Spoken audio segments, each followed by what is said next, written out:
যেতিয়া আপোন মানুহজন দূৰলৈ গুচি যায় তেতিয়া সকলোৱে কয়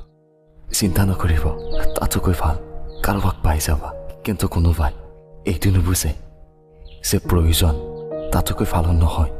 প্ৰয়োজন হয় সেই মানুহজনৰ যাক এই মনে বিচাৰে যাক সঁচাকৈ ভাল পোৱা যায় যেতিয়া তুমি কাৰোবাক বহুত বেছি ভাল পোৱা তোমাৰ সেই বহুত বেছি ভাল পোৱাটো এটা সময়ত তেওঁৰ বাবে কামৰ লগা হৈ যায় তুমি আগৰ দৰে ভাল পাই থাকিবা তেওঁলোকৰ পৰাও চেম এক্সপেক্ট কৰি থাকিবা বাট তেওঁলোকে অলৰেডি সলনি হৈ গৈছে আৰু এফালে তুমি সেই যন্ত্ৰণাত ভুগি থকা মানুহে কয় যেতিয়া আপোনজন আঁতৰি যায় তেতিয়া বহুত দুখ লাগে কিন্তু দুখটো তেতিয়া বহুত বেছি লাগে যেতিয়া আপোনজন ওচৰত থাকিও অচিনাকি হ'ব ধৰে এদিন নিশ্চয় তুমি অনুভৱ কৰিবা যে কোনোবা আছিল যিয়ে তোমাক বিনা স্বাৰ্থত বিচাৰিছিল